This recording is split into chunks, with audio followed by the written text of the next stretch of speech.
Nah, ya. Apa Neng? Hah? Kenapa? Ah, ya seperti itu ya. Jadi ini penting sekali untuk dipahami pola-pola ini. Nah, ayat-ayat tadi itu menggambarkan tentang kesadaran itu adalah dari pihak luar kita. Akan tetapi di dalam diri kita itu ada sinyal penangkapnya, baik kesadaran yang bawah maupun kesadaran yang atas. Kesadaran positif atau kesadaran negatif. Kesadaran infra atau kesadaran ultra, ya seperti itu. Nah ini pemetaannya dulu ya, gambarannya dulu agar tergambar ya. Kita tangkap penjelasan ini dengan otak sadar kita gitu. Nah, kalau di agama itu ada istilah nafsu, ada istilah setan, ada istilah jin korin, ada istilah iblis, ada istilah malaikat, ada istilah rasul, ada istilah Tuhan. Nah, ya kalau Tuhan dibalik semua itu ya, jadinya benar-benar ya ibaratnya kalau nafsu itu alat nangkep sinyalnya.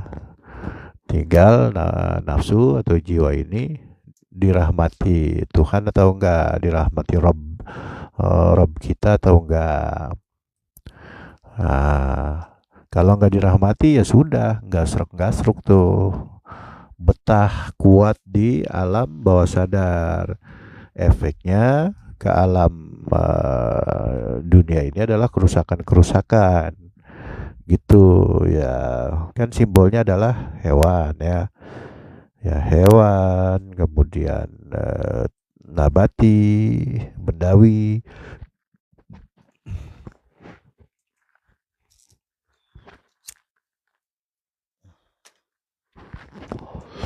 Maka dari itu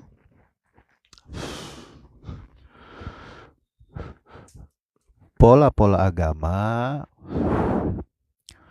yang saya uraikan tadi ya, pola agama dari Islam ya, dari Kristen, Yahudi sama saja, malaikatnya ada, setannya ada.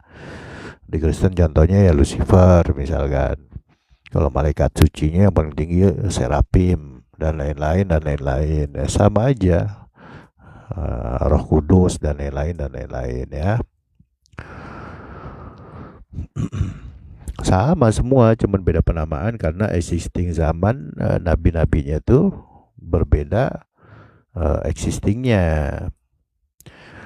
Ada yang turun di Arab ya dengan bahasa Arab, ada yang turun di uh, Palestina saat itu ya dengan bahasa Palestina saat itu penamaan-penamaannya. Ada yang turun di mana? Ya kalau di Eropa misalkan ya turun pakai bahasa Eropa dan lain-lain gitu. Tapi maksudnya sama aja. Sama seperti misalkan kita di Indonesia menyebut nasi itu ya nasi. Kalau di Inggris ya rice kan. Nah kemudian di Arab itu khubzun. Nah, kan beda penamaan aja, tapi objeknya sama, ya nasi gitu. Nah seperti itu. Jadi kita ini dilengkapi alat penangkap kesadaran. Dari rahim kita lahir ke dunia, diberi bibit kehidupan, yaitu ruh. Makanya kita lahir ke dunia. Nah, itu ruh kemudian dilapisi alat penangkapnya, seperti jiwa, sukma, psikologis, mental, dan lain-lain. Nah, itu alat penangkap ya. Sedangkan mereka berfungsi, item-item ini berfungsi ya seperti jiwa, sukma, kemudian psikologis, mental, itu nggak akan berfungsi jika tidak menangkap kesadaran dari luar diri. Nah, seperti itu ya.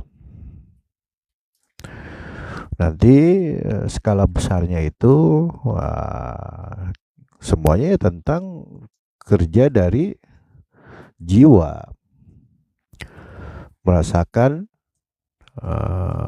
nikmat atau derita itu jiwa.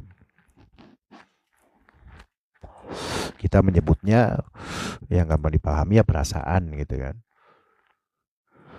Nah, alat tangkapnya itu jiwa sebenarnya.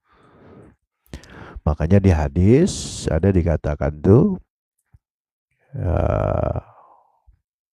dunia ini adalah surganya orang kafir, penjara orang mukmin. Nah, gitu ya. Itu dunia namanya kan. Ada surganya. Ya maksudnya apa? Nikmat dan derita. Ya seperti itu. Alat tangkapnya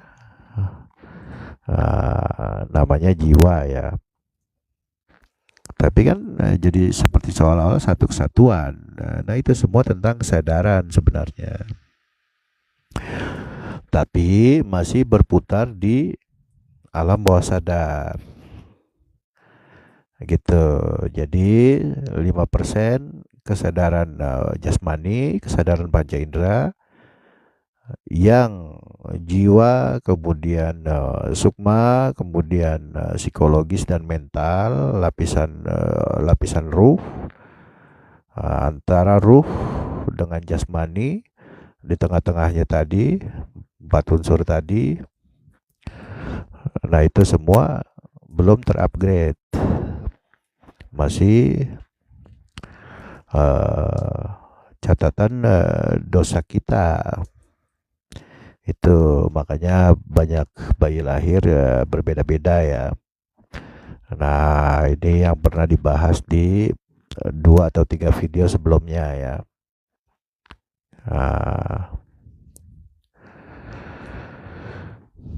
Jadi naik tuh dari alam rahim masuk alam dunia, naik kelas lah ibaratnya. Nah, jadi ya kesadarannya kesadaran dunia, anggap aja begitu. Tapi di situ sudah ada surga, berarti pada pula neraka, berarti ada pula bahasa hadis itu penjara.